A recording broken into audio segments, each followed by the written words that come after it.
videos.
Welcome to our Temple of Light service today, this evening, this morning.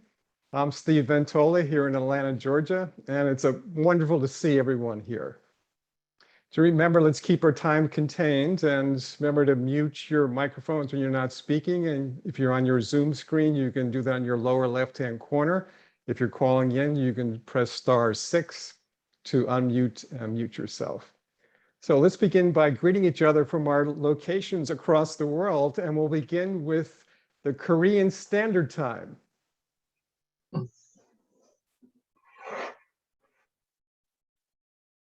Okay. Well, it's really wonderful to see all of your faces. Yeah, this is Yujin from Seoul, South Korea. Wonderful to see all of you. Yes. I'll practice my Korean. Ayan aseyo. Very good. This is Jaehyung from Jeju, Korea. Glad to see you all. Yeah. Great to see. This is Wonderful to see Vicky. you. Yeah. I'm very thankful for your generosity to arrange our time in Korea. So thank you very much. Yes, great to have you. Okay, anyone else in Korean Standard Time? And anyone in Eastern Standard Australian Time? And moving across. Here. I'm in a half an hour ahead of Eastern Standard Time, but I think I might be the only Aussie anyway. And very pleased to join in, and great to have a time slot that fits so well for us here in the Eastern Hemisphere. So very pleased to be part of this. Ray, Richard, great to have you. Yeah, I was noticing the different time zones. I missed your time zone. Okay, but it's great to have you. Okay, moving across the Pacific, anyone in the Hawaiian Standard Time Zone? And moving over to our Pacific Time Zone. Anyone calling in from our Pacific Standard Time Zone? Hi, this is Dan Cartwright, Steve. Hi, Dan. Oregon. Hi, Dan. And it's Laura. John and Pamela Gray in California. Hi, John and Pam. Gloria Rubin, Desert Hot Springs, California. Hi, Gloria. Gary Miles from Victoria, BC. So glad to be with you. Been unfolding this for months. Lovely to be here. Great, Gary. Great to see you. Laura Fisher, Sun Peaks, British Columbia. Hi, everyone. Hi, Laura. Hi, and it's Anne here in Salmon Arm. Greetings to all. Hi, Anne. David here too in Salmon Arm. Hi, David. Okay, moving over to our Mountain Time Zone.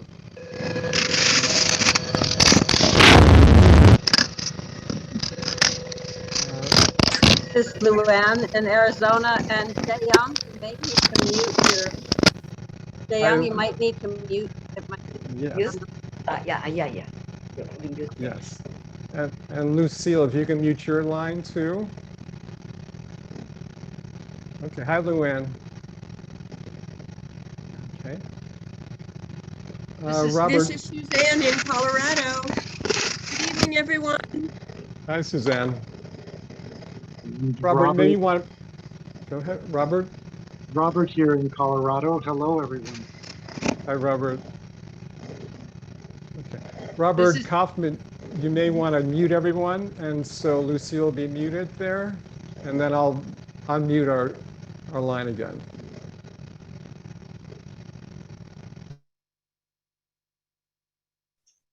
Okay, continue on in our Mountain Time Zone. Anyone else in our Mountain Time Zone?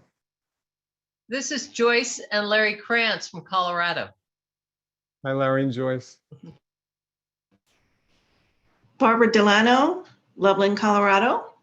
So good to see everyone. Yes. Yujin and Marsha. Absolutely. Fort Collins. Hi, Ron and Shirley.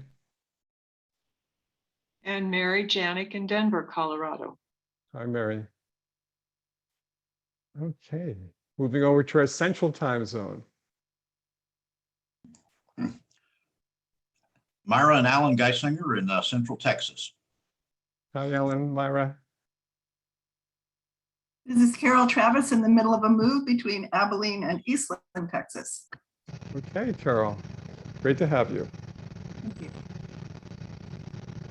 And This is Lucille. Hey, Lucille. Hi. Great to see you. We got on. Yes, you beat me to the punch. We're going to go to Eastern time zone now.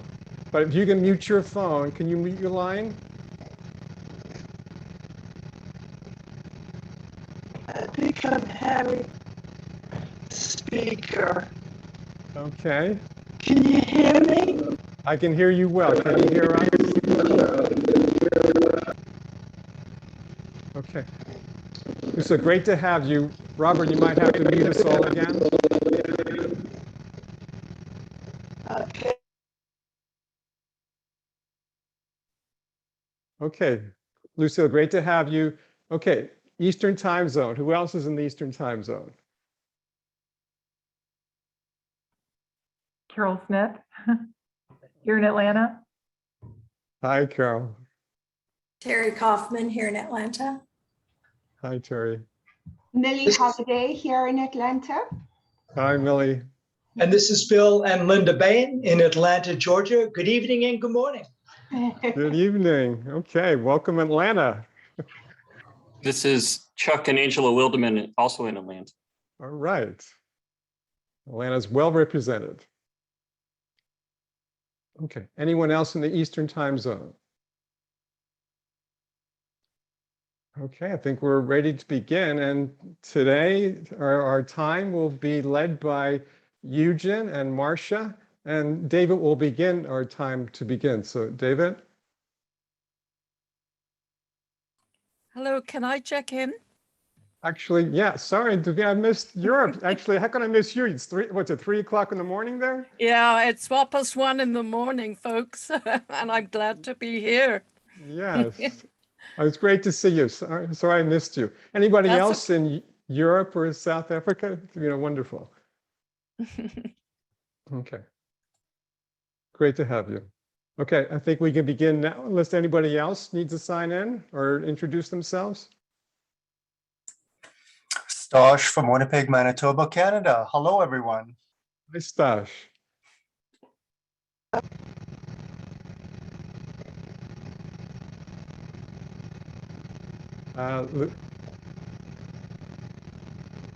Lucille, your mute your line again if you can. Or Robert. Okay, great. Okay, I think we're ready to begin. David, you want to begin our time? You need to unmute your microphone.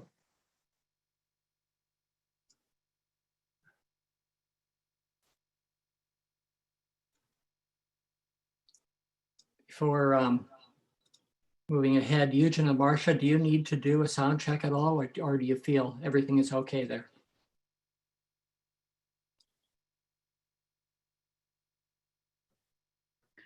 I think it's okay. How does it sound? Very good. Okay. Okay. We'll mute again. All right. Well, it certainly is wonderful to be together on this Wednesday evening, September the 15th, 2021.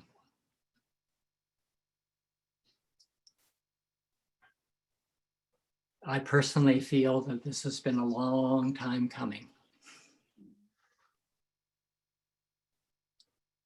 And I think there's others on the line that feel that as well, for very particular reasons that relate to the joy of being able to invite Yujin and Marsha to speak into this service assembly.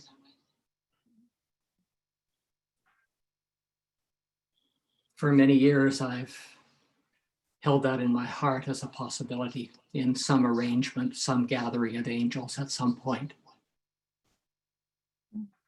that they would be able to join us and share what's in their heart, moving in the spirit from where they live in Korea. And also the fact that it's been a long time coming, this movement that was initiated by the Lord of Lords when he was on earth. And we recognize some of what it's taken to bring things to this hour. I was thinking earlier today that at the age of 33, when he was incarnate in the man Jesus, he opened in a new age of opportunity the third sacred school. First the first, then the second, and then the third. And then he moved on in the remaining, to all open all the seven seals, the sacred schools of the body of mankind. And as we move in that opening spirit, we'll discover what that really means in this day. But it was shortly after that he returned to the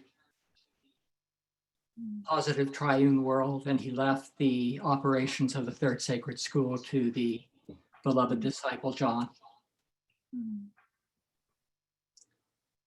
And John carried on with that responsibility, and we know that it resulted in the writing of the book of Revelation and what it was that opened up in his consciousness. It carries implication in this day, in this time that we're living in. And then when John left, it all went into the subconscious, the unconscious currents of spirit moving through the body of mankind. Through these many hundreds of years. And then it emerged again into consciousness through the man that we know as Yoranda, an awareness of his commission to carry on the development of the third sacred school and the development of the substance through people that would allow the birth of the body of the Son of God on earth. And that occurred, his awakening in 1932 and the birthing of the body in 1946, 14 years later. 7 years later, he left in the plane crash, as we know, and Martin took over and carried through in such a magnificent way, bringing forth the expansive nature of the body, the spiritual body, the focus for the whole body. As we, many of us, probably all of us, experienced with Martin. And then he left, and he left it to his body to prove out that they understood what it was that had been commissioned unto them, the individuals of his body. And we're in the process of proving that out in the 33rd year right now, since Martin left. Same age as Jesus was when he left. Don't know if that has any particular significance except in the numbers, but we know that something magnificent and of cosmic proportions has been put in our hands and the hands of many others that we know who aren't on the line tonight, to carry forward and prove as individuals and as a collective that we know what these archangels were talking about when they initiated this cycle. And so here we are with the promise that is present with us tonight and the joy of sharing with Yujin and Marsha, and them sharing with us in one whole collaborative context, angel to angel.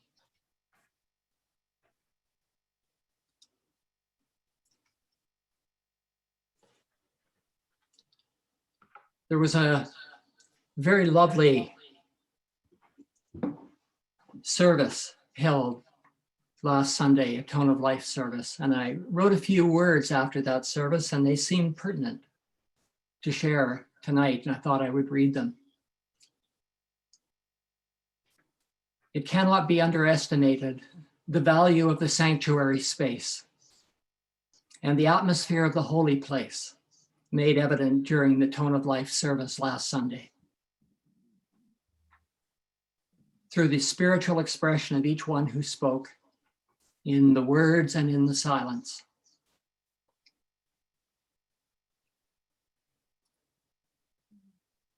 There are a number of vehicles of expression being made available.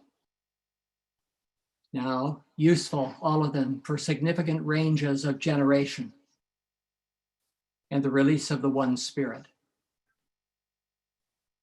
to the glory of God and to the blessing of the collective. Evidences of integration are much more visible right now in the heaven that we share. And this is cause for joy. Joy to the Lord, and joy to everyone who is playing a part in allowing a leadership body to develop and function.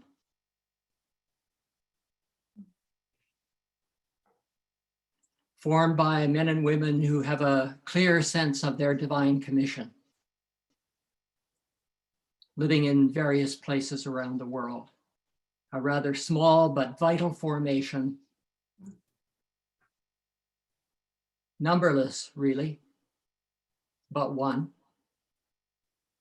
A vital formation by which the whole body of mankind may be turned in the right direction and kept on course. And I feel very thankful for this precious substance and for the focus of spirit provided in an ongoing way. Through all these formations, this one in particular that was mentioned was the Tone of Life service pattern that many of us participate in. After writing this, I was thinking that sacred space is not empty. Sometimes it's thought of as a huge oceanic, empty space of light and perhaps some sort of cosmic sound. But sacred space, if it's in the holy place, is full of substance that is yielded and willing to receive the currents of spirit that are moving out of the highest heaven.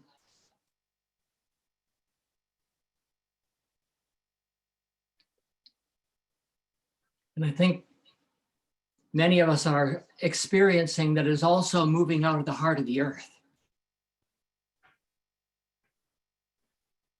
It's the spirit and the substance of new earth rising, substance of the motherland.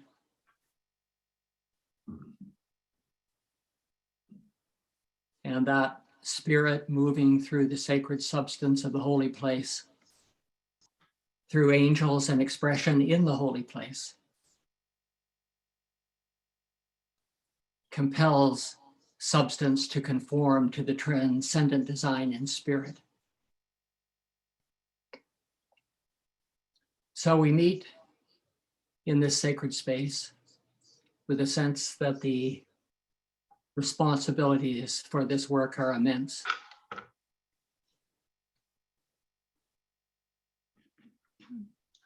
And so we come together tonight to engage in this joy and this work. Recently, earlier this week, Robert Kaufman and Steve Ventola and I were meeting by Zoom, and we were planning for this service, and we were considering the quality of the invitation that we would like to extend to Yujin and Marsha. And it went along these lines. Yujin and Marsha, we notice how the sources of chaos in the world have developed expertise, and they've refined techniques which are used to conjure up fear and anger, chaos and paralysis in people in order to control the masses. And we, if we're spiritual leaders, we need to be just as expert with developed capacity to awaken a love for the truth and establish an atmosphere of peace, sacred space, through which an intensity of spiritual current can move from above down, we say, move under control through those of us who gather and extend that into world consciousness, activating responsive substance and releasing the transformative current. And as we've been experiencing, as the intensity of our experience in services increases, we need to be prepared to handle whatever it is that returns.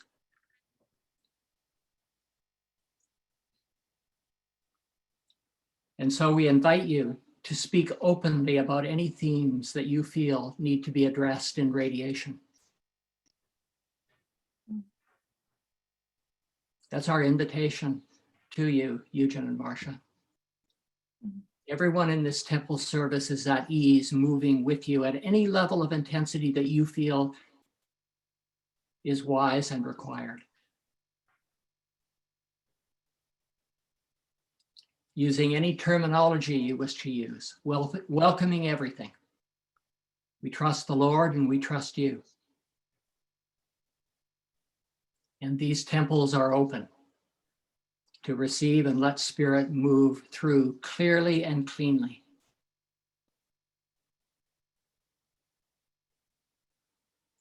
With the opportunity made available to stir all open hearts everywhere.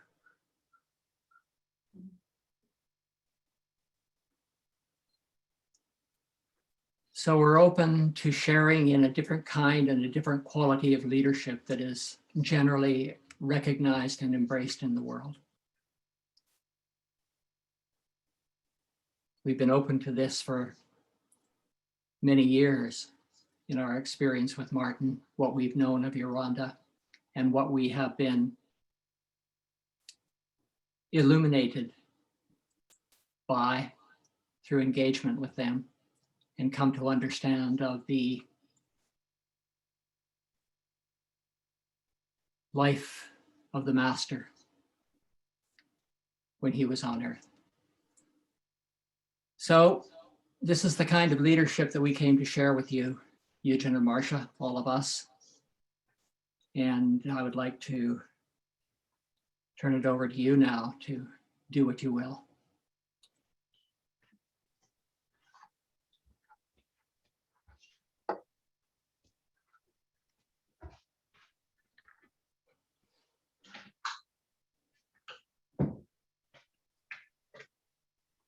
Thank you very much, David, for your warm and open invitation, and also for your touching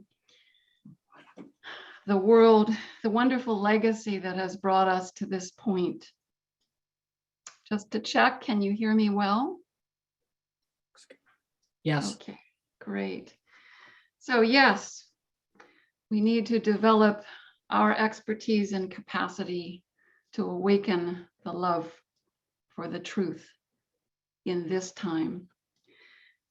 Even though the times of this Temple of Light gathering is 2 a.m. for us, and by the way, Davina, wow, what a gift for you to be present.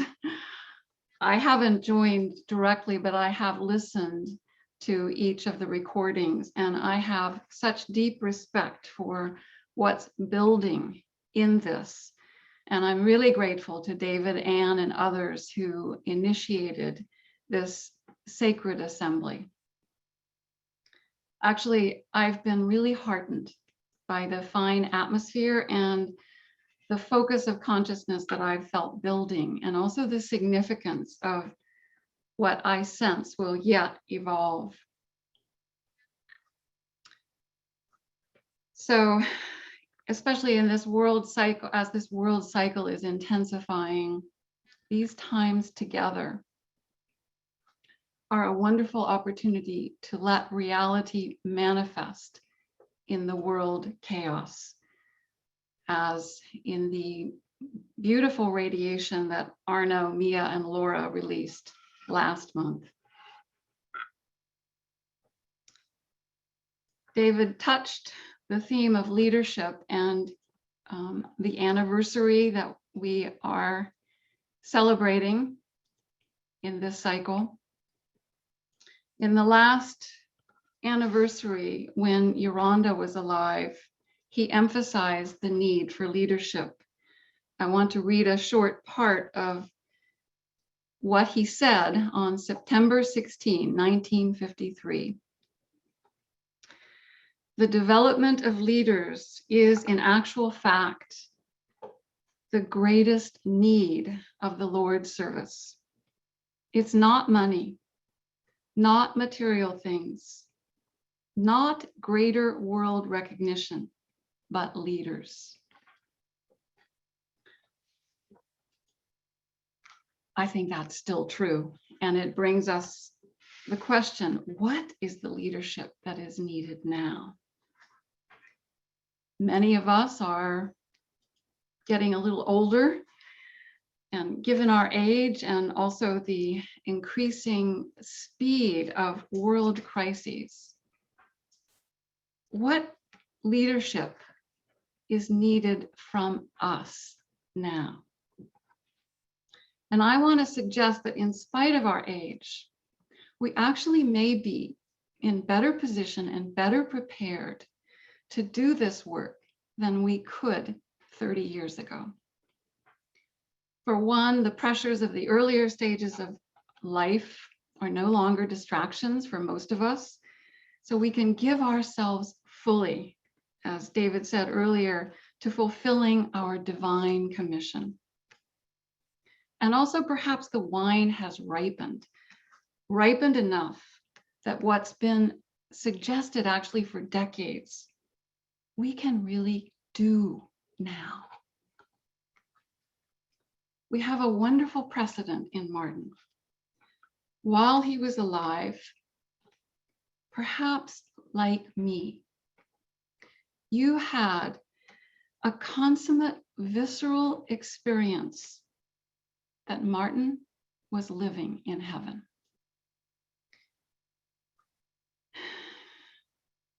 And you probably also experienced, as I did, how quickly the heaven of EDL dissipated after he passed. Perhaps you realized how much of the clear heaven of true identity, understanding, and purpose Martin personally held for the whole EDL body. Maybe that caused you to consider, as it did me, how much creative influence just one person living in heaven extends into the world. And I think that gives a hint of the leadership that is needed now. How did Martin consistently live in heaven in the pressures and challenges that he experienced? Well, he consistently maintained true polarity and also a rich reservoir of pneumoplasm. These two are very much interrelated. But today I'm drawn to focus particularly on pneumoplasm, and particularly the unique factors in generating and sustaining pneumoplasm now in this intensifying world cycle. It's clear to me that the leadership needed now is the regeneration of the highest level of pneumoplasm. We could call that capstone pneumoplasm, referring to the capstone of the pyramid of mankind's consciousness. And that represents the most awake level. But if any of you are uncomfortable with the symbol of a pyramid, we can also look at mankind's consciousness as a sphere. And the most awake level of that would be the inmost core of that sphere. I like to think of it as the inmost ranges of our heart, because that's what allows us to connect with the full ranges of heaven, which opens our experience of identity in God, divine vision, and purpose.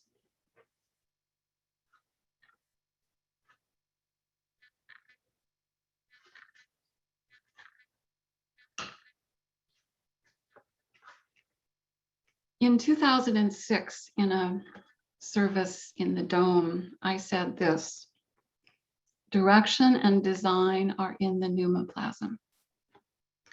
Now I would use different words. The highest level of pneumoplasm provides the medium through which we may perceive accurately true direction and design. Was there ever a time when the ability to perceive true direction and design is more needed than now? Yolanda and Martin laid a pathway for us to handle this cycle. Perhaps only now we're in position to understand that perhaps we understood only vaguely before, and they left us tremendous treasures. The pneumoplasm we generate now opens our hearts to more deeply receive the vital keys that they left for us. So, among other things, for me, immersing myself in the Word is really treasure hunting.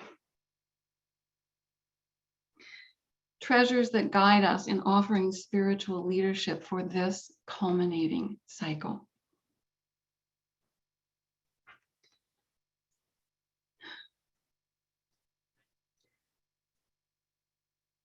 So that's something of what I mean by capstone pneumoplasm.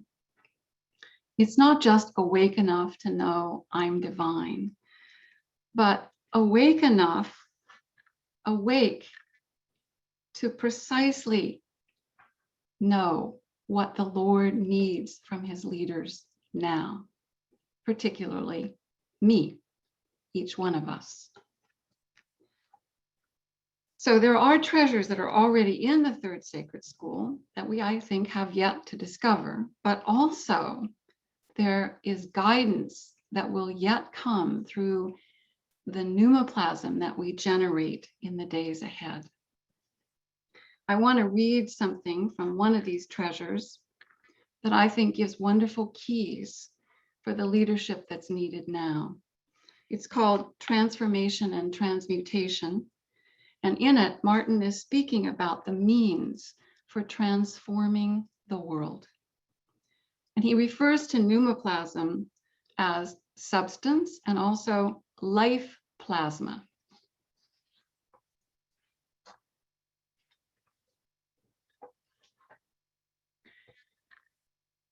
If the world is to be transformed, then the substance must be present for it to happen.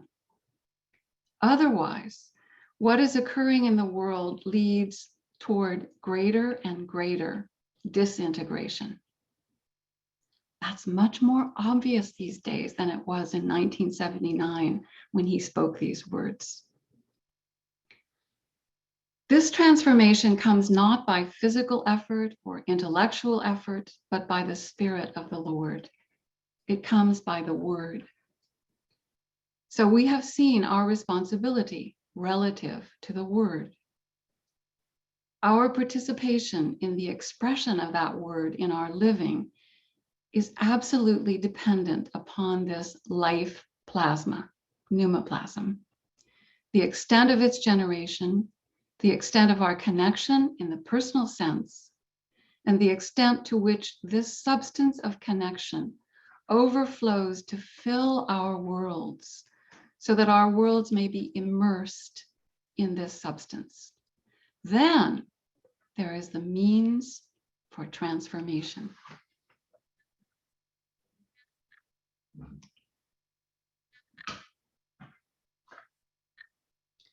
When this substance is present sufficiently to enfold our worlds, there is a compulsion present in our worlds, which will have its effect. The effect is of two kinds. And Martin describes these as response or opposition. And then he continues. There are those who say yes, response, and there are those who say no, opposition. But there are some in between who may be spoken of as neither hot nor cold. This is the vast majority, or it has been in the world. As long as there are those in human form capable of hesitating between two opinions, this large body of nothing remains. But there is something else here that comes into the picture. There are those who, having said yes, that's us, are beginning to participate in the increasing generation of the required substance. Not only the generation of it, but the intensification of it. The temperature is raised. The fire becomes more fiery. So Martin describes that the cycle intensifies. And then those who are in the middle, in the lukewarm state, find that they cannot stay lukewarm because things are being hotted up. And you find that the yes end begins to expand and the no end begins to expand, taking in more of the middle, until finally they meet in the middle and there is no more room there for anyone. Everything is spewed out. The lukewarm state is spewed out all together. So I think we can see that things are certainly heating up in our world these days, and there's much less room for sitting on the fence. He continues, let the substance be intensified in our experience. When it is intensified, there is more generation of that substance, and there is more to spill over into our worlds until our worlds are completely immersed in this creative substance. Then the temperature of the substance is raised in our worlds increasingly. The transformation continues until all that can be transformed is transformed.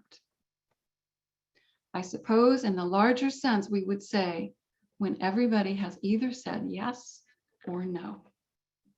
Here is the separation of the sheep from the goats. Here, a line is being drawn on earth. And when the line is clear cut, then the transmutation can occur. As it was put, the Lord is not willing that any should perish, but that all should come to repentance, that all should make a choice. And there is a point somewhere where everybody has made a choice. Everybody who is present on earth at that time. And because there are those who say yes, here, there, and everywhere on the face of the earth, this is not restricted in any way to race, color, or anything else. Because there are those who say yes, then the good news is preached in all the world. At that point, the end comes. In other words, the transmutation comes. So I think the topic of transmutation is something we can save for another time, because there's still plenty to do in intensifying substance so that all that can be transformed is transformed. So I thought this emphasizes well the importance of pneumoplasm. And also that our generation and intensification of pneumoplasm amplifies the compulsion for transformation. It's part of what is heating things up and compelling people to choose. And they choose through the moments of their living, through the circumstances they face, just as we do. Do we say yes or no to transformation? Do we choose heaven's design or the mind-made world? Do we choose the truth of love or fear? That is the essential choice everyone must make. I want to speak a little about generating capstone pneumoplasm as individuals, especially in this intensifying world cycle. Certainly the world is moving into a time of more crises, and some of that will impact us directly. Some already has. The Lord needs leaders that can bring heaven's direction and control into these crises. One way to do that is to sustain the experience of well-being amidst crises. That's something Martin mastered. He had many crises to handle, and he learned how to stay in heaven regardless of anything. So how can we sustain the experience of well-being amidst the crises? Recently, 3 ways have proven to be helpful to me that I want to share. The first is deep surrender and letting go in absolute trust of the Lord. With the increasing speed of world crises, greater challenges may come to us. And those greater challenges bring us choices where we prove what we really trust. The challenge may bring fear of losing what's really precious to us, or distrust because we can't see any way through, etc. So I've found that there's a continual renewing and expanding of trust required. The second way is a very deliberate practice of expressing only the truth of love and following heaven's impulse. There's so much that stirs us to follow the impulse of the mind and not heaven. So the pressures that are intensifying in our world and in our lives, I find, requires another level of deliberate choice and practice so that I may ensure that I am accurately perceiving heaven's impulse and really expressing the truth of love. And if I'm not, be honest with myself and others and make corrections as quickly as possible.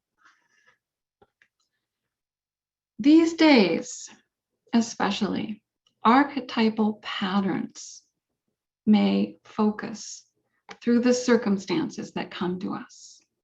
Patterns of injustice, betrayal, maybe even crucifixion. So when circumstances bring us waves of these, or life-threatening fear, or devastating loss, we have an opportunity to set a precedent of victory by expressing the truth of love. and reverse patterns of failure that have plagued mankind for thousands of years. I want to give an example of a common challenge, probably many in America are facing, maybe Canada too. So suddenly we're faced with an outburst of anger from someone. If we're centered, no bitterness, no reaction, and we express the truth of love, maybe you could say we generate 50 kilobytes of pneumoplasm through that. But if we have a victory in meeting a wave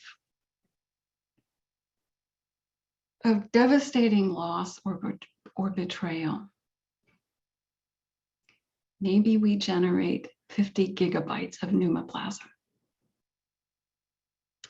And that's not just for our own personal pneumoplasm, but it's a large pneumoplasmic gift into the consciousness of mankind. The third way to sustain well-being amidst crises is tune in to the ascending cycle. What heaven brings, what heaven is bringing to be born through the crisis versus what's descending, falling apart.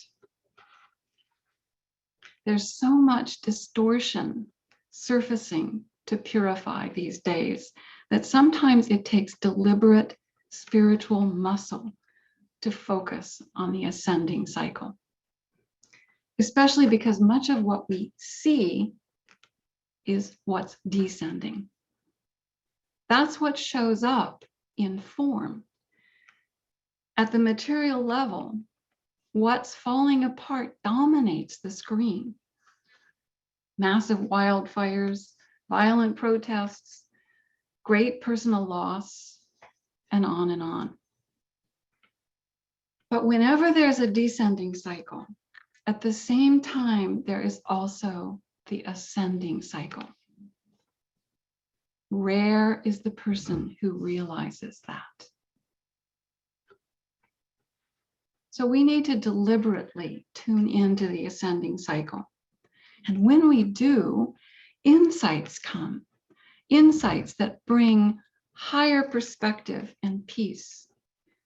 And when these insights come wafting in from heaven, we feel the Lord's presence, the presence of many angels enfolding us and the cycle that we are stewarding. And we begin to see with divine vision because our consciousness is ascending. Higher perspective brings us greater wisdom so that our actions are in attunement with the ascending cycle, even when we're handling what's descending. So what's really happening through this is we are ascending. And that carries more causative weight than all that's swirling in the descending cycle. That is the significant event from heaven's viewpoint. And it's a significant transformative influence for the world because it's providing an updraft and an essential link for the restoration of man to our true state. So we are tuned in to the ascending cycle. We are bringing the ascending cycle. We are part of the ascending cycle because we are ascending. Generating capstone pneumoplasm helps with all three of these ways of sustaining well-being.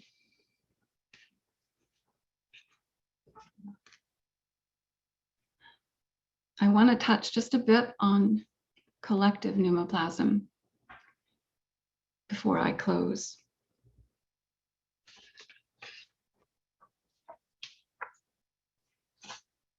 And I want to touch a very important part of generating capstone pneumoplasm that we can only do collectively. Even if there's just a few people, we can provide a template for others. So one way to describe this is actually a scene from a novel by Doris Lessing called Shikasta. Doris Lessing studied with a Sufi master, so her writing often imparts deep spiritual understanding. So the scene in this novel, Shikasta, is giants, those in true stature, gather in a generating chamber to establish their cosmic lock with a star that is their centering point. And once that contact is made, they transmit cosmic influences that nourish and guide the whole planet. So when we gather in our different groupings, Temple of Light, Tone of Life, etc., I think of this. We are giants gathering in our generating chamber to make the cosmic lock that guides and nourishes all the other levels of consciousness. Spiritual government. It's not telling others what to do, but it's providing a capstone of vision, of pneumoplasm and perspective that invites the whole pyramid of human consciousness to come together in heaven's design. The leadership needed now is the regeneration of capstone pneumoplasm, collectively and individually. Those who generate capstone pneumoplasm provide the essential link for the world to transform and for heaven to guide us into the ascending cycle. So I'll turn it over to Yujin now.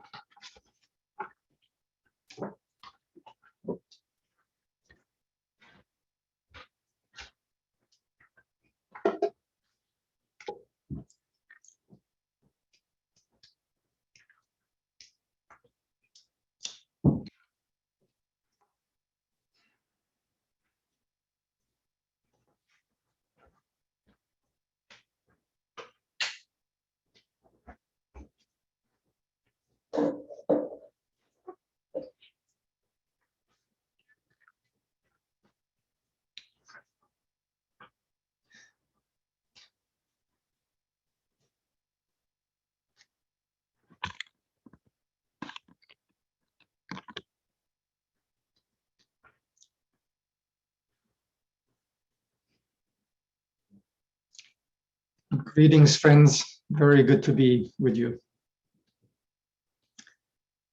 Thank you, Marsha.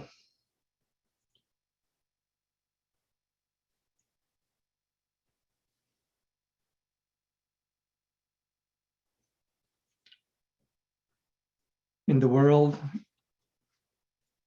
it's a time of increasing crisis. We have felt the evidence of this in our own areas, and we see it all around.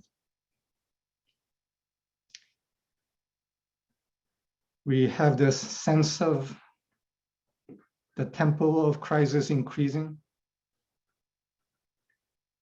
And in the midst of that acceleration, we are aware of the responsibility that we have been bequeathed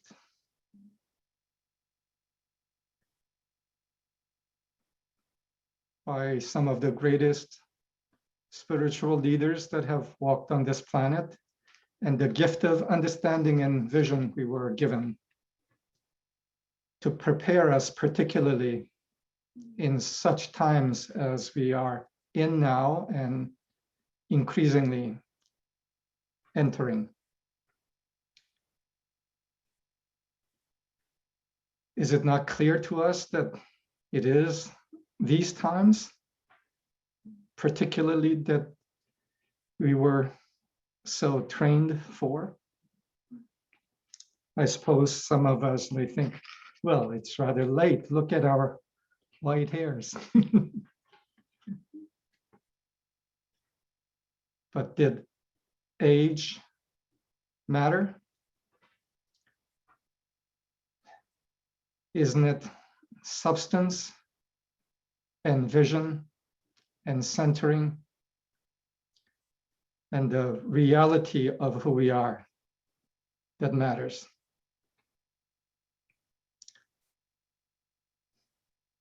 So, what are the times that we are in? What is this acceleration that is taking place? And I suppose in moments we may have concern and fear that the massive generation that took place while we were with Martin has been scattered as much as it has, and what is possible now with those of us that are conscious to carry on in these accelerating times? I say we have plenty that we have been trained for. Martin spoke about a time that would come that is exactly like right now. And I suppose he spoke of the time that he was in, as well as the time that was coming, as a time of explosion. Explosion of the container of self-centeredness. He addressed us 39 years ago in a 1972 service titled Look Up. It came out as a booklet. And at the time, probably some of us thought, well, this is a booklet for people newly touching in and so on. And I reread it recently, and no, it wasn't for newly touching in people. It was for all of humanity, and for us, particularly entrusted with providing leadership responsibility right now. He spoke particularly of the explosion or the shattering of the container of self-centeredness that is in motion, but in slow motion. I want to read a little portion of it. This is Martin. We haven't, of course, come to the point where the shattering in the worldwide sense is complete. In one sense, it has just only begun. If we, however, consider the outworking of things in cosmic terms, so that 1,000 years is as one day, then what would 100 years be? Almost instantaneous experience, wouldn't it? An explosion is looked upon as being instantaneous, but it isn't. It follows out the cycle. It takes time, in other words. We see it happening, and while it takes years from our standpoint, the time involved is really nothing. It's an explosion. Of course, there's an ultimate point where the shattering occurs very rapidly, even in our eyes. Let us be found centered where we belong by then. An ultimate point where the shattering occurs very rapidly, even in our eyes. I believe such are the times that we are in. An ultimate point of more rapid shattering. Perhaps we could speak of these as an ultimate harvest time. A time when what has been sown through all the ages is reaped. A time of balancing of the books.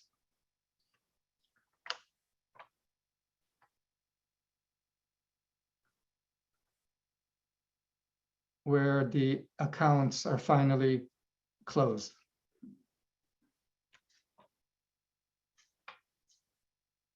A harvest time, which on the other hand is a birth time.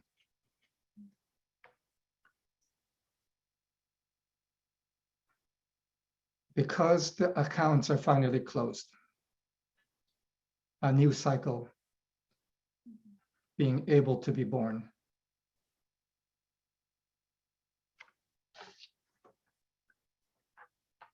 I want to read a portion of a poem I wrote 39 years ago.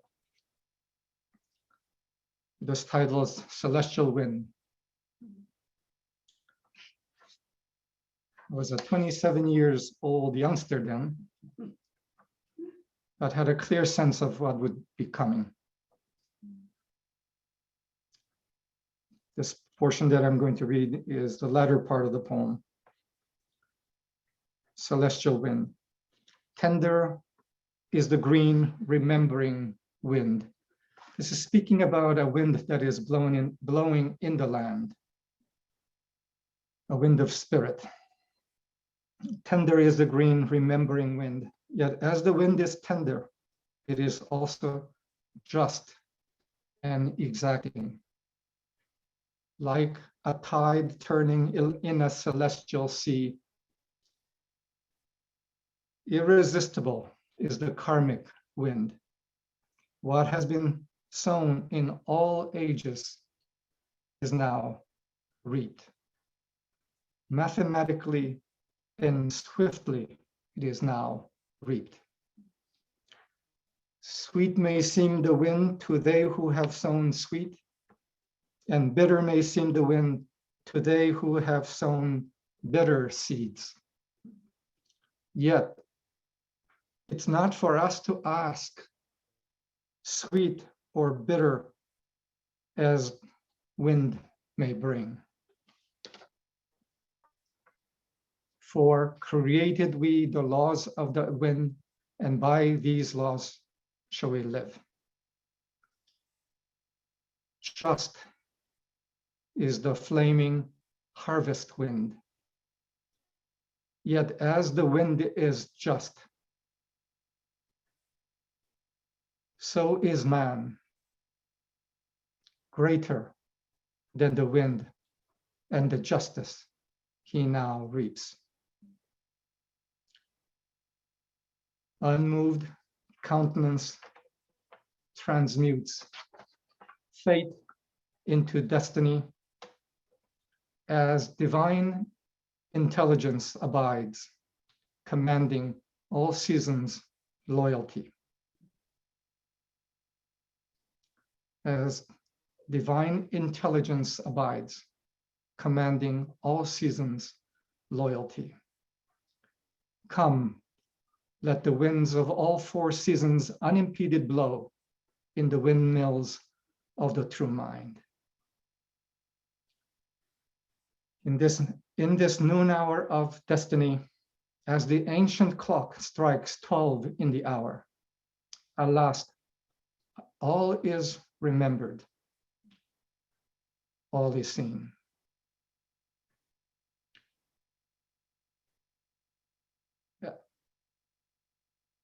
Alas,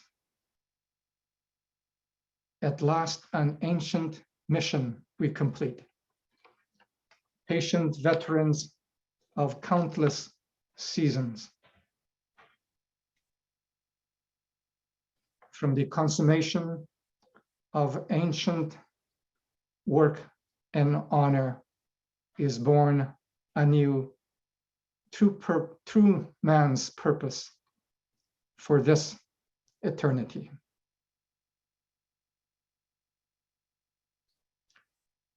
Darkness burnt, blows again, celestial wind, cool and sweet.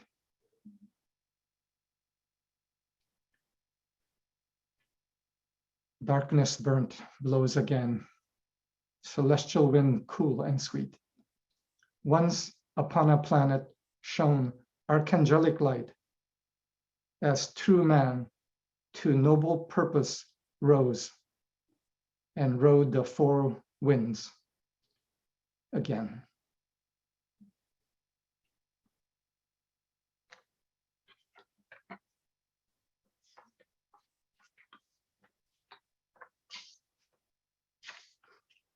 As the ancient clock strikes 12 in the hour, all is remembered, all is seen.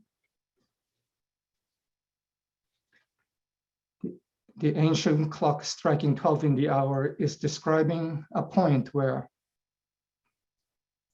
all that is sown is reaped and the books are settled and closed.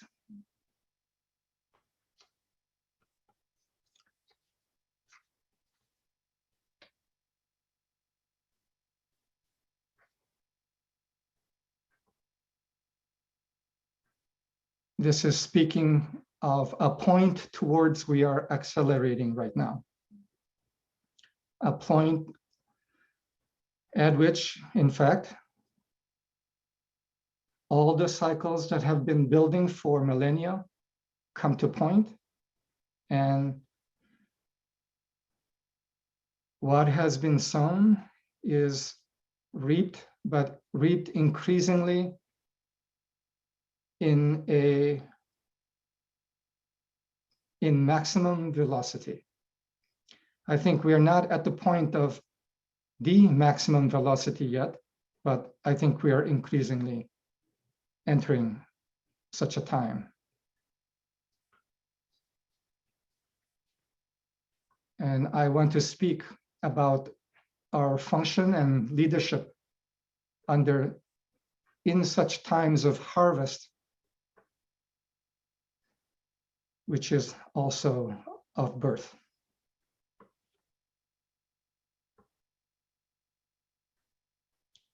I think we are entering times increasingly that are going to be more tumultuous yet than we have seen. And if we look at these past 2 years, they've been plenty tumultuous, and we think, well, it'd be nice to get COVID over and the wildfires a little calm down, and maybe we could go back to a little more normal, but maybe some other parts of us, while wishing this, also know it may not be so. And that this acceleration and intensification may continue. And that's my sense. And I want to speak about events that happen when pressure builds to a maximum, and then builds to a more maximum, and so on. I think as we approach the shattering point that Martin was speaking about, the intensity will continue to build even more than has been present. And there'll be surfacing of all the things in the subconscious of mankind that had been there that had not been cleansed, and all of it surfacing in order to be cleansed. Could a new heaven and a new earth come without all of it being cleansed? Could it? Obviously not. And what did we think that all the cleansing of what is in the subconscious of mankind would look like or feel like? Certainly not a walk in the park. So increasing surfacing of anger, fear, shames, griefs, all the hidden pains that had been present in the subconscious of mankind coming to surface to be detoxified ultimately.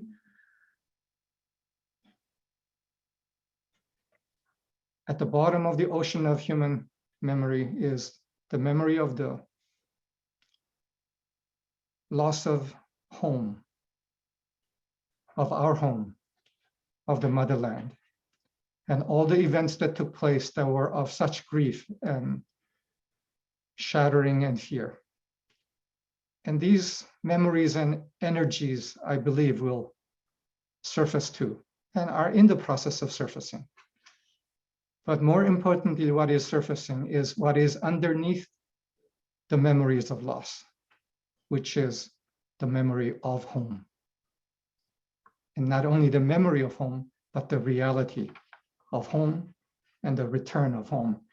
And that's what we are really looking at. While we may be looking at cleansing and harvesting of all sowing, we're really looking at return of home and of light. Oh, one more thing. I think we may see increasing amounts and expressions of insanity all around. And I said this last week to our Korean folks here in Korea. Don't be surprised if we see increasing elements of insanity through people close, people far, but also close. Don't be surprised. Marsha spoke of this being a time of choosing under increasing pressure, and at times choosing under maximum pressure. Who will we be? What will we love? What will we be centered in? In spirit, in God, in the truth of love, or in fear, in shame, in our attachment to what we might lose at the level of form? What will we choose? God or self? Self equal fear. Which will we choose? In ordinary times, this may seem like more subtle issue at times. But under maximum pressure, when everything, all seems to be at stake, what will we choose? Shall we choose God? Or shall we choose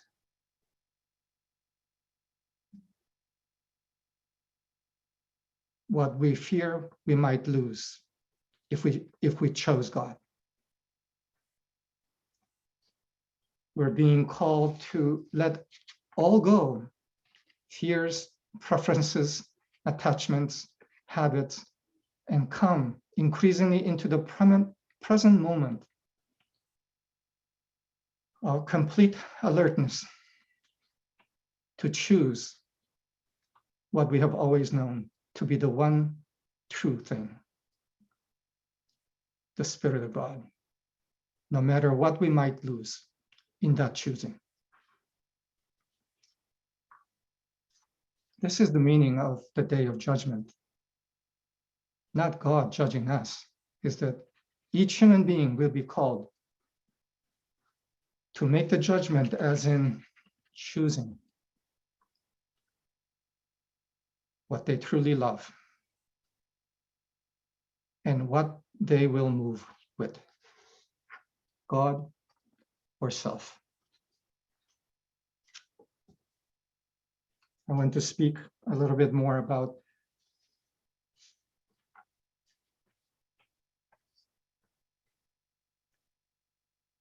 leadership and spiritual expression under maximum pressure. Marsha and I here in Korea had a, what shall we call? The frontline experience of this in the past couple of months. A cycle that could be describable as vibrational crucifixion, attack of a maximum order. But it was very clear to us this was just a forsaging of the cycle, not just for us, but for whole of humanity. Spiritual expression under maximum pressure. Marsha spoke of deep surrender,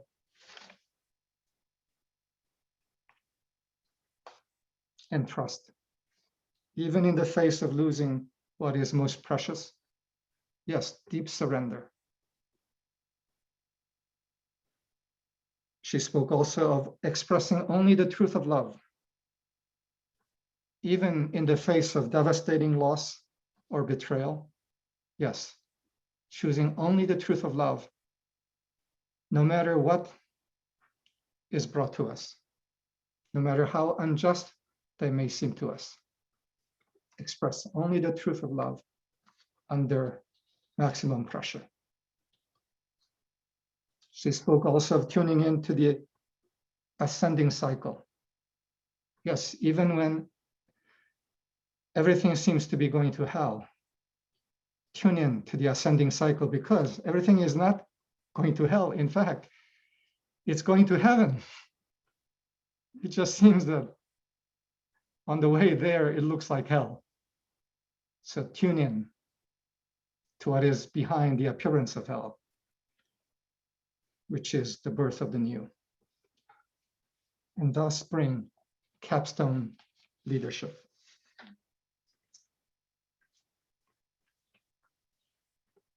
I want to speak a little more about what Marsha spoke of and what it means.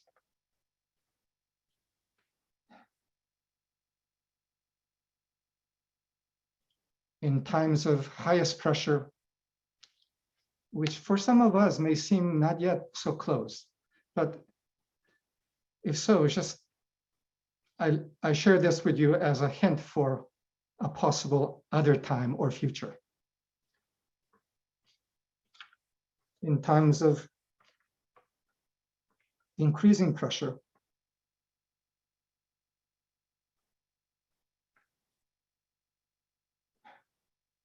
what we will be called for is to be completely flexible and alert.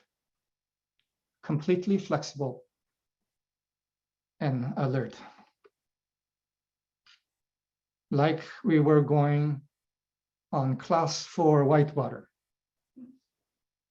in a river. You know, I taught whitewater for many years and took many people on whitewater, Poudre River in near Sunrise Ranch. And class 1 whitewater is when you go down the river and you enjoy the beauty, and it's just wonderful. It's a leisure ride down. And then class 2 is, so you enjoy the ride down, but there are little thrills here and there, and it's kind of very enjoyable because of the added thrills. Class 3 whitewater is a little different. It's exciting. It's mostly exciting. Not a leisure float down anymore. But then when you come to class 4 whitewater, which on Poudre River, I never took people down, but I did myself. In class 4 whitewater, it's a little more than exciting. It's very exciting. It's very exciting, and you have to be completely alert and completely flexible, moment by moment. And when class 4 whitewater begins to reach class 5, every second of alertness and flexibility counts. And you have to abandon all previous concepts, all habits, all judgments, all attachments, and be fully in the moment, making that one split-second decision to make that left move to the left, move to the right. And as you do that, if you're really alert and able to do that, it's very exciting. And you come through to the other side, to the calm waters. I say that we will increasingly enter class 3, class 4 whitewater, vibrationally speaking. And that it's, when it reaches a maximum pressure point, class 4 plus, that it's like navigating an explosion in slow motion. To navigate that explosion in slow motion, you need to be truly surrendered in the moment to the movement of spirit. I don't know if some of you remember Star Wars, the very end of the movie. Yeah, all of us here remember Star Wars. The 23-year-olds don't, but all of us do. At the end of the movie, Luke Skywalker is taking his little flying ship into the Death Star. And at some point, he realizes he needs to switch off his mechanical navigation The mechanical navigation, you could say, is the mental level of navigation. He switches it off and he goes on vibrational or spiritual navigation, because it's the only way that will get him to the target. And that's what I'm speaking about. Switching off the human levels of mental, emotional navigation, turning on divine navigation in the moment, full surrender, full alertness, maximum flexibility, and making each move right. Luke Skywalker did that. He learned from, who was that? Yoda. And he hit the target. And that brought not the end, but the beginning.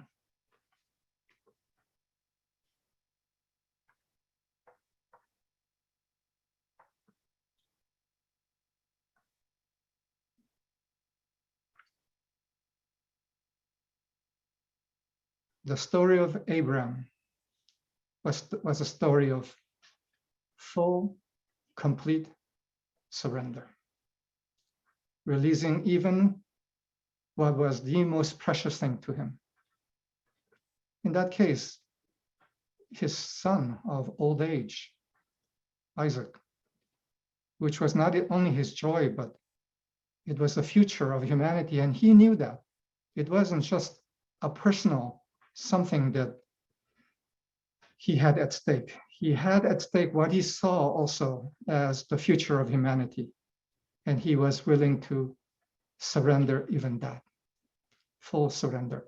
And because he did that, he became a true channel for the Lord. Because he was willing to surrender what was the most precious thing in his heart and also in his mind. And he went on divine navigation like Luke Skywalker did. One final thing.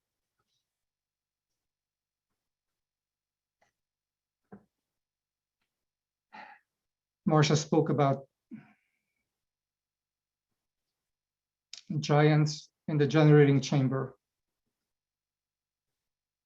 coming into the place of attunement together and together making cosmic lock, not with each other certainly, but with the star that was the vibrational source for the planet that they were on.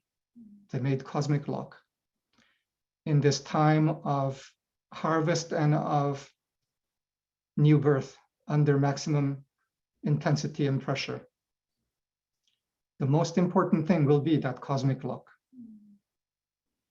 Not only as individuals, but us together. This is the leadership. The capstone leadership that Marsha is speaking of. Those who are most conscious on earth, being able to together make cosmic lock, and thus tune to the moment by moment navigation that must come through that lock, which is both guidance, but also the pulsations of energies to be released into this planet together, that will guide others too, that in their own way will tune in as the pressures increase. Tune in their prayer, asking, is there someone or ones in the midst of all this that is going on that knows a way through this? And if we are present together, able to provide this cosmic lock, both in the guidance that we receive, but also the guidance that we extend, as well as the energies that we extend. There's another word for that energy, and that is the word. The word needed in this time of harvest and birth, accurate exactly in the pulsation of this time. As humanity collectively goes down class for whitewater, that there be that signal assisting them. Here left, there right. A lot of people will not make it, and that's perfectly okay.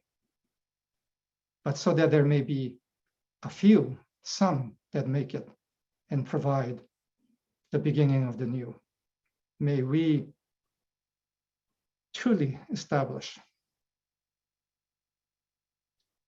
this cosmic log with the Lord of Lords together.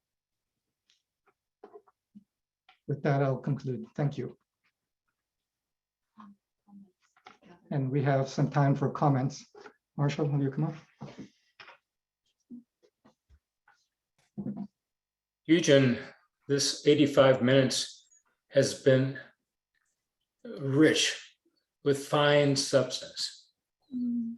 And you show it with a realm of peace.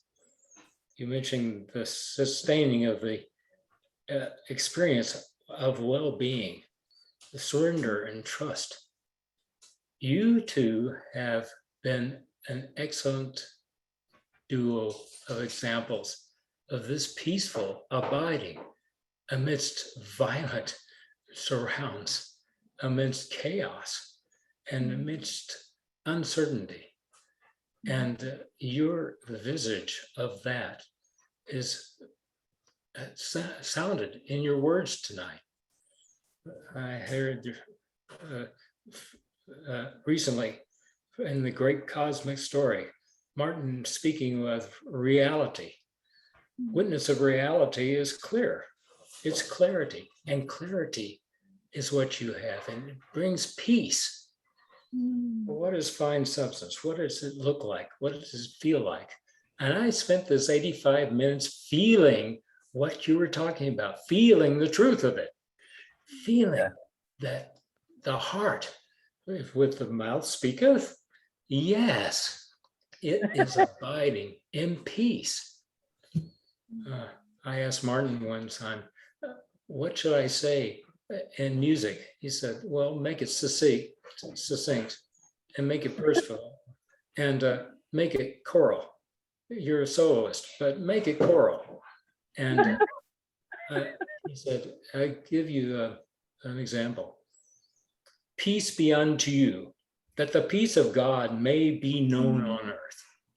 I turned around, and in 2 hours, I had a choral group together, and we sang, peace, peace be unto you. Peace, peace be unto you. That the peace of God may be known on earth. That the peace of God be known on earth. That is what our 24/7 living can bring amidst it all. And you talk about challenges, you have them, we all have them in our certain ways. But where's the peace? Peace be unto us, be unto you, mankind, that the peace of God may be known on earth. Heaven may be known on earth. Praise be raised. Thank you too. Oh, Thank you, Pandel. wow.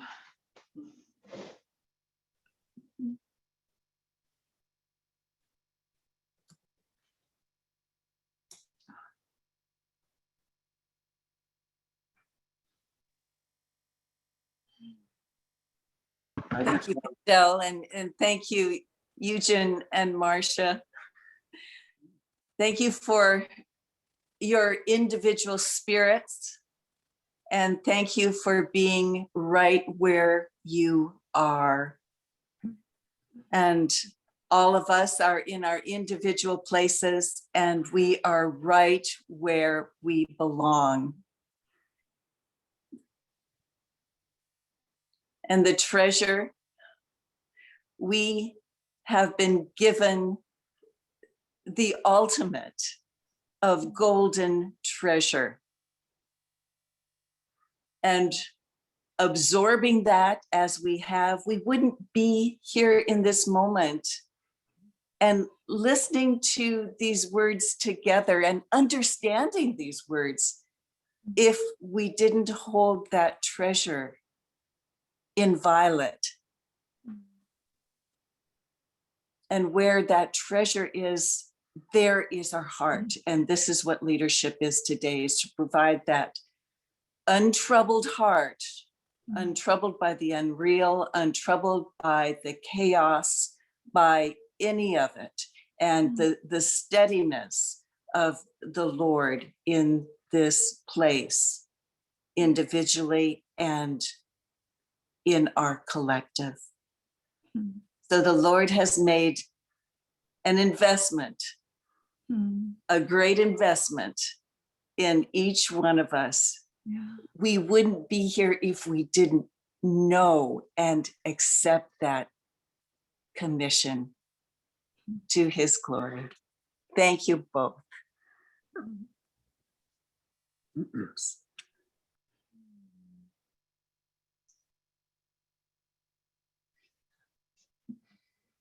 I want to voice my deep appreciation and agreement for a very beautiful hour, or hour plus. I like this image of going down the rapids in the river. And we won't know what it's like to go to number 5 until we're there. But one could be assured that if we handle the moments that we have now, we'll be ready. And what I was feeling more than anything was this cosmic lock that you were talking about. For me, my radar, or maybe my fine tuning of that, is very, very deep. I may have, my mind may identify it a certain way, even outer identification. Well, I'm no longer the ego, I am that I am. But the real truth and the knowing of that goes much, much deeper. And it relates very much to what our connection, our lock is with the one who is responsible for the world, this heavenly world that we're a part of. And his expression is love. He so loved the world that he initiated these cycles, and the one who came in the form of Jesus led the way.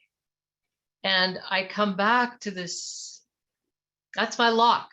If even in the external, if things are, zingers are coming my way, oftentimes it's almost like Tai Chi moves, where you just, whoop, okay, let that one move, but locked in with that glorious expression of love, which includes everything. It is one spirit. It connects us with the whole, and it connects us with each human being on the planet.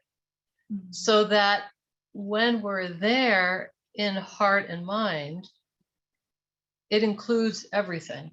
And it brings this tremendous sense of, yes, we want this to be over. May this resolve itself that has been going on for a very long time with the usurper, taking over this world. And whatever it takes to bring the glory. And the promise is actually fantastic. It's wonderful. It's exciting. It's beautiful. It's the greatest expression of who every single human being on the planet is capable of. And let that manifest itself. Let the beautiful world of our heart knowing actually begin to appear as the rest of it recedes recedes because it has no importance. It's not real anymore. And we stand, as you were saying, you know, Martin had that experience of, you know, being present. The master did. I mean, he would walk through crowds that were ready to crucify him, and he would walk right through that.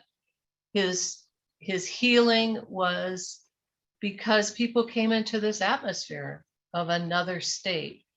And we know that state. All of us who are on this line know this state.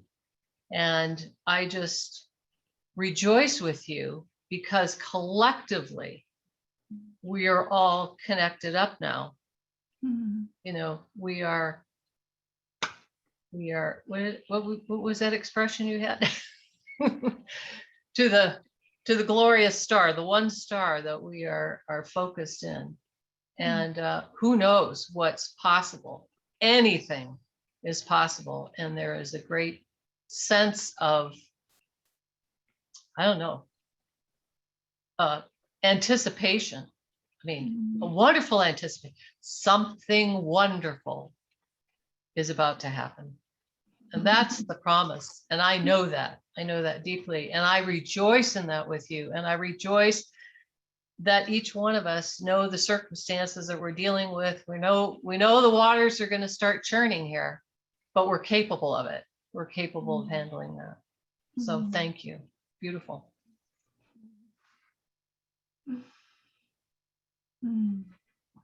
Thank you, Joyce.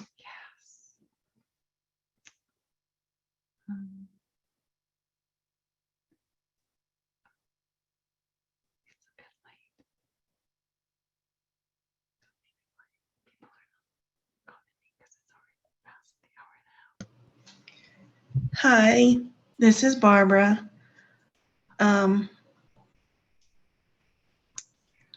spent some time with Alice Penwell, who's in town, and we were out having dinner at a Mexican restaurant that she used to visit when she lived at the ranch, and met up with the owner, who, it took her a minute to recognize her, but it was a glorious reunion.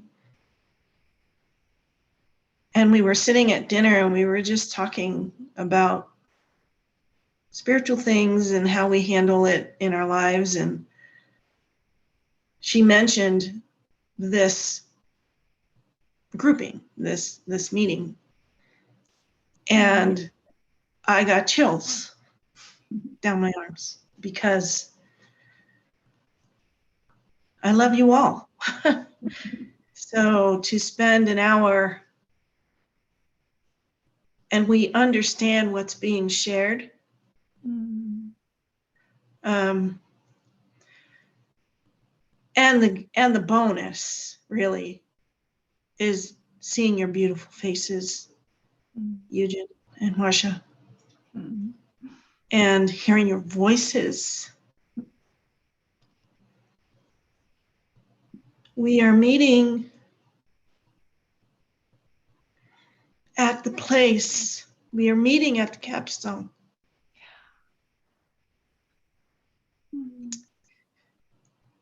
And I learned something tonight. I learned, yeah, I can handle it. And I kind of knew that, but what does the cleansing of the subconscious look like? I don't know. A light bulb went off and I went, yeah, it kind of looks like this. So it has to be clean. It has to be clean. Pristine. Pristine. No pearls before swine. Pristine. How are we going to get there? Yeah, it's going to be even more insane than it's been now. But the fact that we have each other, no matter where we are on the planet, Europe, South Africa, Korea, US, we are so connected that I actually have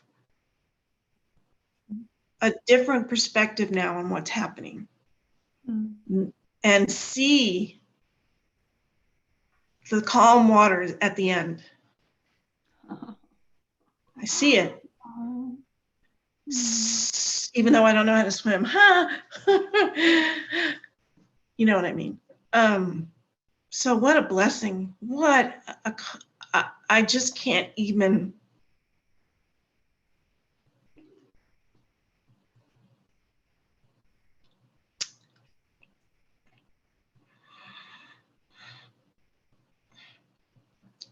What a gift the Lord has given us through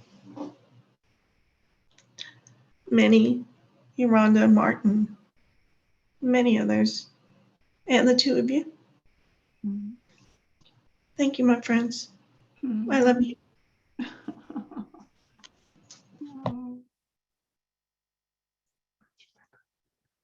Thank you, Barbara. Deeply touches my heart. Hi, Marsha and Yujin. Can you hear me? Yes. Yes. Oh, good. I just wanted to thank you so much for being here and sharing the gold of your experience. And I felt that we kind of rolled up our sleeves a little bit with you, because in the whole, we can look at everything. And I think that the years that we have spent on the planet, by now, all of us, we have seen some things. We've seen parents die. We have seen an epidemic, a pandemic.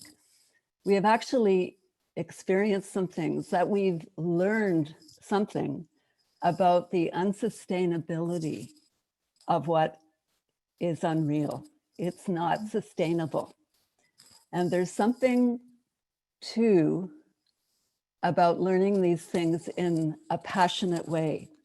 It's not just a mental observation. Many of these experiences have brought an intensification in our feeling realm, in our heart. And all this kind of pressure is very useful in terms of birthing. I kept thinking about the process of birth as you were talking. So we have something very unique at this stage in our lives. And I appreciate the fact that you brought some of the unsustainable factors that are in motion, and we can't just put blinders on, they are in motion. And the fact that we have learned in vitro, in small ways, in the things that we have gone through, we have learned from them, as was mentioned. They build upon each other. Thankfully, we're given smaller experiences in which to learn about the greater ones that are coming. And I think that this has been a really important time together. I love the beauty too, Yujin, with your poem, and Pendle with your singing. Isn't it true that something beautiful carries exactly what the truth is, and that we're so blessed to have been experiencing in our lives over the years beauty, truth, which will sustain, I know. And I love the strength that came through those who spoke, and you too. And that strength has to be what holds the ship steady, and with beauty, step by step. And we will do this together. We'll see this through. That sounds so trite, but we are here to put a contribution in that is actually working in a very magical way. There's something very magical happening here. Where does thought come from is something I've been thinking of. Where does inspiration come from? It's in the ether. Who put it there? We put it there with our generation of finer substance. It's available. It's magical. That's our part to play. And I feel that's what we do. in what we call the temple, but that's what we do in our own heaven, and that is connected and providing a wonderful presence and availability to heaven for many. So thank you. Thank you, Anne. And maybe over to you, Steve. I think we are 13 minutes over time already, so wanted to check. This overtime has really been undertime. I think all of us really, can stay on the next day, 24 hours across the world, and our passion is with the process. We thank you both. And really, we appreciate our togetherness. And Marsha, what you're saying about lock, we're locking in the cosmic factors of the responsibility we have, not just for this earth, but beyond. Let's close with a devotion. O Lord and King, we give thanks for this time that we've had this time, and acknowledging thy ways, thy navigation, thy guidance, as the substance of our hearts are in place to receive thy word. And as we do, we feel assured. We feel assured in the ascending cycles that are happening now in the midst of the descending cycles. And here we can proclaim, all is well. Love's word rings forth. The truth is true, all is well. Unconquerable life prevails. And as we hold this dear in our hearts, we know our commissions, and we let thy will be done, all for thy glory, all together. In thy name, amen.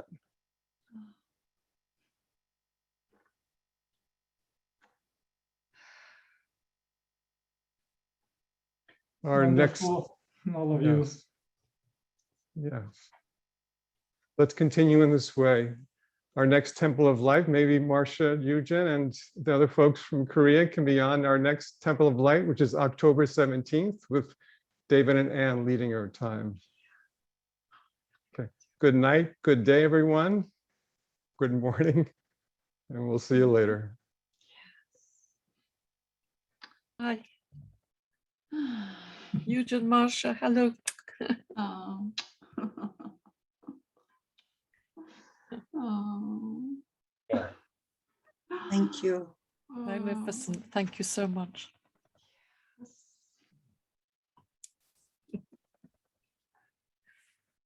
Goodbye, everybody. Bye-bye.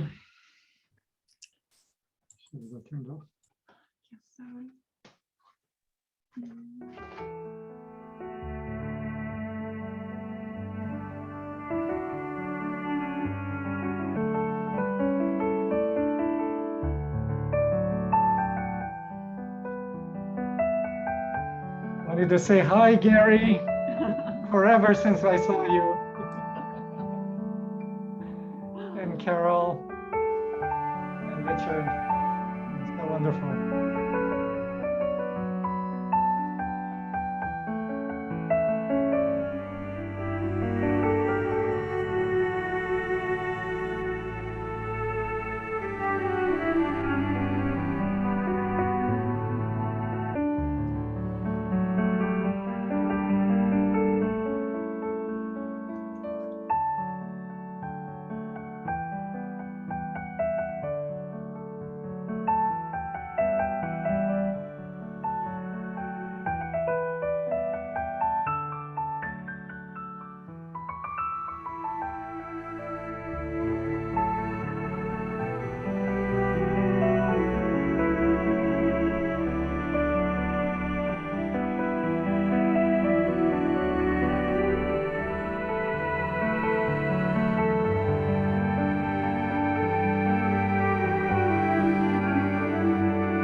Wonderful music, Gary. Thank you.